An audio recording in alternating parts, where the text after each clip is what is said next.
यहाँ पे पहले से ही बहुत बड़ी संत परंपरा रह चुकी है। यहाँ की वो वारकरी संप्रदाय से बहुत सारे जुड़े हुए हैं।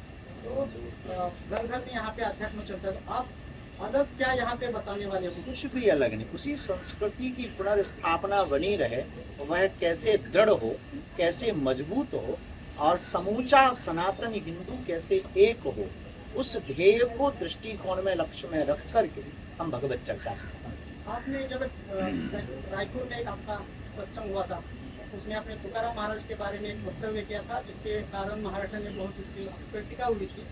आज आप पुणे में है, यहाँ पे देहू में तुकाराम महाराज की समाधि है।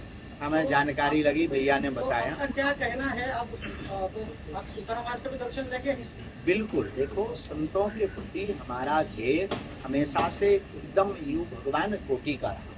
हम संतों को भगवान कोटि समक्ष मानते हैं, और कोई भी संत परंपरा की पीठ का कोई भी आचार अथवा साधक किसी भी संत का विरोध करे, वह अपने गुरु का शिष्य हो ही नहीं सकता। उस मंतव्य में हमने पूर्ववत वीडियो के माध्यम से जानकारी भेजी थी।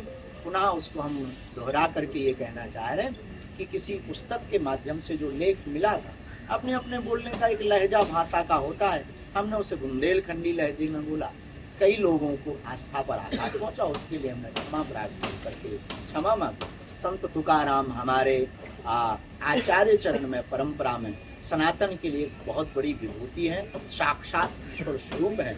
और समस्त वारकरी संप्रदाय यहाँ से पंढरपुर तक की जो यात्रा करता है, उसके लिए हृदय हमारा बड़ा गदगद है। और सनातन के लिए हम उनके इस कार्य के लिए बहुत ही सराहना और ईश्वर से प्रार्थना करते हैं कि संत तुकाराम भगवान की कृपा बनी रहे, और जैसा भी समय बनेगा हम समाधि दी जाए।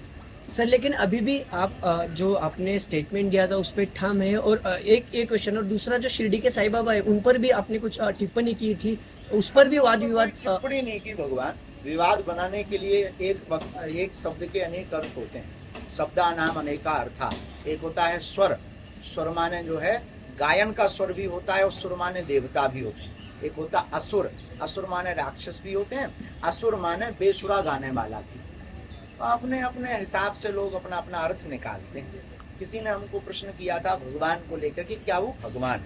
हमारे धर्म ग्रंथों में उनका अवतार है, हमारे किसी धर्म ग्रंथ में, पर संत भगवान के समान होता है। पर जिसकी जैसी आस्था, अपनी अपनी आस्था अनुरूप अपने अपने गुरु को भगवान के ऊपर मान सकते हैं। किसी को रोका तो नहीं जा सकता, क्योंकि ना तो हम कोर्ट है ना हम ईश्वर है, हम किसी को रोक नहीं सकते।